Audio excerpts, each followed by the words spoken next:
प्रकट करना चाहूँगा कि मुझे इस काबिल बनाया कि मैं आपके सामने कुछ बातें बोल सकूं। और मैं चाहूँगा मेरे जितने भी ऑफलाइन हैं सबके लिए जोरदार ताली होना चाहिए। और दूसरी बात मैं आपको धन्यवाद देना चाहूँगा कि आप मेरे को इस काबिल समझते हैं कि मैं आपके सामने दो बात रख सकूँ, तो मैं चाहूँगा एक बार ताली अपने लिए होना चाहिए। हर कोई अपना किसी न किसी वजह से बिजनेस को स्टार्ट करता है और मेरा पढ़ाई लिखाई बनारस में हुआ था। जब मैं पढ़ता था तो इसी बनारस की गलियों में कोचिंग जाना, स्कूल जाना, बगल में कैंप है वहाँ पे करंट कोचिंग है, वहाँ पे 2 साल तक हमने पढ़ाई किया। बगल में यहाँ पे कॉलेज है, वहाँ पे इंटरमीडिएट फाइनल किया। तो हमारा तो बनारस से पुराना नाता रहा है। बट स्मार्ट पिलो हमको अपना होम टाउन में मिला और कोई देने वाले नहीं। धर्मेंद्र सर मैं चाहूँगा उनके जोरदार ताली होना चाहिए। हर किसी का कोई ना कोई मकसद होता है स्मार्ट पिलो आने का। हमारा भी मकसद था स्मार्ट पिलो में आने का कि चलो कम से कम एक लाइफ को सेट करना है। ऐसा नहीं शुरू में आए तो पैसा रुपया कोई दिक्कत नहीं था, घर में सारी चीजें हैं कि बस मोटिव नहीं था, बस पैसा ही कमाना है। मैं देखा कि सिस्टम में मैंने इतना दिन में देखा कि हो सकता है कि इंसान हर कोई यहाँ से अमीर बने या ना बने, लेकिन एक चीज यहाँ पे आप बनते हैं, एक सब इंसान बनते हैं, एक बहुत अच्छा आप इंसान बनते हैं। और ये हमारे लिए बहुत जरूरी होता है। सिर्फ कोट पैंट पहनने से कोई इंसान नहीं बन जाता है। आप एक गधा को कोट पैंट पहना देंगे तो आदमी थोड़े हो जाएगा, गधा गधे रहेगा ना, है ना। और यहाँ पे हम देखिए अभी थोड़ी देर पहले मैं एक सीनियर के साथ में डिस्कशन कर रहा था कि अगर किसी को 2 साल बिजनेस में हुआ है, 5 साल बिजनेस में हुआ है, 6 साल हुआ है और उसको हर ट्रेनिंग से पहले, हर वर्कशॉप से पहले उसको बोल के कोई सीनियर आए, उसको बैठाना पड़े, उसको बताना पड़े कैसे बैठना है, दैट मीन उसके अंदर कोई डेवलपमेंट हुआ ही नहीं है। हो सकता है उसका कपड़ा बदल गया हो सकता है कि पहले वो खाना चावल टमाटर से स्टार्ट किया हो, आज पनीर खा रहा हो सकता है उसका खान पान रहन सहन बदल गया, लेकिन एक्चुअली उसका अंदर का इंसान नहीं बदला। कपड़ा बदलने से इंसान नहीं बदलता है। तो ये स्मार्ट पिलो में सबसे जरूरी चीज है डिसिप्लिन। यहाँ पे हर कोई ट्रेनिंग करता है, मैक्सिमम लोग अपने एसोसिएट को बैठाकर ट्रेनिंग करता है, नए एसोसिएट को बैठाकर ट्रेनिंग करता है, लेकिन सबसे बड़ा प्रॉब्लम किसका आता है? सबसे ज्यादा ट्रेनिंग होता है डिसिप्लिन पे, अनुशासन में रहो, अनुशासन में रहो। और मैंने देखा है कि उस डिसिप्लिन का सबसे बड़ी धज्जियां उड़ाता है तो स्मार्ट पिलो के अचीवर ही उड़ाता है, चाहे वो मीटिंग में हो, चाहे कहीं भी हो, चाहे कहीं भी उड़ाता है। तो मैं यही बोलता हूँ बिना डिसिप्लिन के आप कभी अच्छा लीडर नहीं बन सकते, अच्छा कामयाबी आप हासिल नहीं कर सकते। दूसरा चीज मैंने सीखा बिजनेस में, मेरा भी बिजनेस डाउन हुआ, बहुत सारा गलतियां हुआ। लेकिन बैठे बैठे ये सोच रहा था कि क्या गलतियां हुआ है और कैसे कहां मिस्टेक हो रहा है, क्योंकि बिजनेस क्या है, बिजनेस है अचीवर का। आज मनोज सर प्रिंस अचीवर पे है, दैट मीन उनके टीम में बहुत सारे अचीवर है। हिमांश सर का लेवल है, उनके टीम में बहुत सारे अचीवर है, कोई पर्ल है, कोई प्लेटिनम है, कोई रूबी है, सफायर है। मकसद क्या है, उसके टीम में अचीवर ज्यादा है ना। और बिना अचीवर के तो हम काम नहीं कर सकते। तो अचीवर कैसे बनता है? मैंने देखा कि हम लोग क्या करते हैं ना कि इमोशंस पे काम करते हैं, लेकिन बिजनेस इमोशंस को होता ही नहीं है। इमोशंस क्या है? आपके पास 5 मिनट टाइम है ना? अच्छा ठीक है।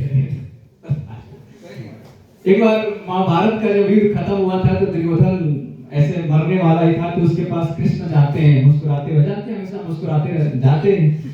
तो वो उसका अकड़ उस टाइम भी नहीं गया, सब कुछ बर्बाद हो गया है। उस टाइम भी उसका अकड़ वही है, बोल रहा आओ चलिए हमको तो हरवा दिए ना, तुम्हारे वजह से युद्ध क्या हो गए, हम हार गए।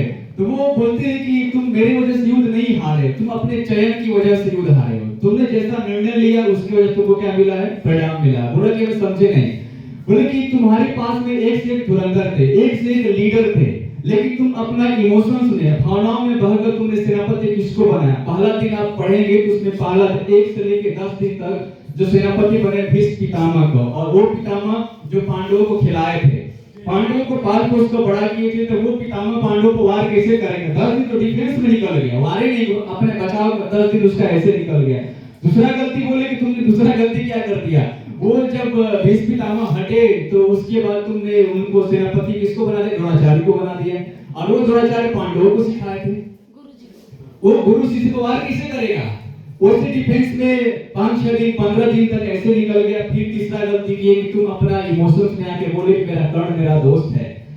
तो कर्ण को अपना दोस्ती में आकर तुमने सेनापति उसको बना दिया, और कर्ण भी मरणशील था, मरने वाला वो भी था, तो 2 दिन उस पे निकल गया। लास्ट में 18वां दिन में तुम गलती करते हो, तुम किसको सेनापति बनाते हो? तो एक सरल नाम के सेनापति थे जो नकुल सहदेव के मामा जी थे, और जो मामा जी अपने भांजा पर वार करेंगे 18वां दिन निकल गया। बोले कि तुम्हारे पास में एक योद्धा था जो एक दिन में युद्ध खत्म कर सकता, जिसका नाम अश्वत्थामा था, लेकिन तुमने क्या किया, इमोशन में आपको उसको इग्नोर करते गए, इग्नोर करते गए, इग्नोर करते गए, और लास्ट में जब उसको एहसास हुआ तो 18वें दिन इवनिंग में उसको योद्धा बनाया। और देखिएगा अगर 18वां दिन का अगर आप पढ़ेंगे तो उसके बाद पांडवों का बहुत सारा विनाश हुआ, उनके कुल का विनाश हुआ, बहुत सारी चीजें हुआ।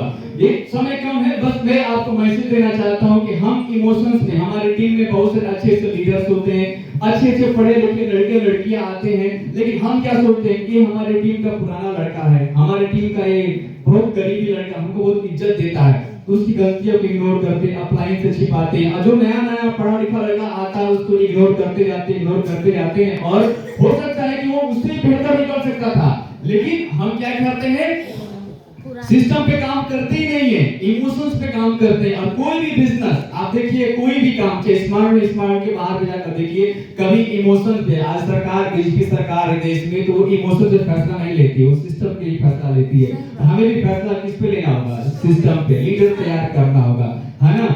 और दूसरा चीज सीखना होगा। बहुत लोग बोलता है, कई बार हम मिलते हैं, बहुत सारे अचीवर से फोन करते हैं, बात करते हैं, बोलते हैं कि सर आप कैसे सीखते हैं, क्या बातें करते हैं। मैंने दो चीजें, हम ऑब्जर्वेशन ज्यादा करते हैं, जैसे यहाँ पे आशा काम कर रही थी, आशा से हम क्या सीख सकते हैं, ये सुमन काम कर रही है, इससे हम क्या सीख सकते हैं। मेरे अंदर कोई जेलसी नहीं है, कोई भी लीडर है, कोई अचीवर है, अगर हमारे से बढ़िया परफॉर्म करता है तो उसके लिए हम तालियां भी बजाते हैं, उसके लिए दिल में हम सम्मान भी रखते हैं, कोई जेलसी नहीं होता, हर चीज से हम सीखते हैं बेहतर क्या हो सकता है। ये जो तीन चीजें हैं जो हम लोग गलतियां करते हैं और उसको हम एक्सेप्ट नहीं कर पाते हैं। और लास्ट में बोलना चाहूंगा कि आपके पास में एक अपलाइन, एक गुरु होना चाहिए, एक रोल मॉडल होना चाहिए, जिसके छत्र छाया में आप काम कर सके। और अगर आप 18 साल 20 साल के हो गए, 25 साल के हो गए हैं, और अगर आपके पास में गुरु नहीं है, एक घमंड की पराकाष्ठा है कि आपको 25 साल में कोई भी ऐसा व्यक्ति आपको नहीं मिला जो आपसे ज्यादा जानता हो। अगर ऐसा तो हो ही नहीं सकता है कि 25 साल मेरा उम्र हो गया, 20 साल मेरा उम्र हो गया और हमसे ज्यादा कोई जानने वाला हमको मिला नहीं, जिसको घमंड की पराकाष्ठा बोलते हैं। और घमंडी आदमी की शिखर पे ज्यादा दिन तक ला ही नहीं सकता है ना। तो क्या करना है ना। और बाकी कल तो मैं कुछ अर्जेंट वर्क से मैं प्रोग्राम में नहीं रहा, उसके लिए अफसोस है, बट जो भी हुआ शानदार हुआ, बेहतर हुआ। मैंने फोटो देखा, बहुत सारी चीजें देखा, अच्छा हुआ, बेहतर हुआ। आज का वर्कशॉप भी बहुत बेहतर है। और मैं लास्ट में बस इतना बोलना चाहूंगा कि माइंड को एम्प्टी करके बैठिए, अभी तो हम लोग के गुरु भी आने वाले हैं, बहुत हमारे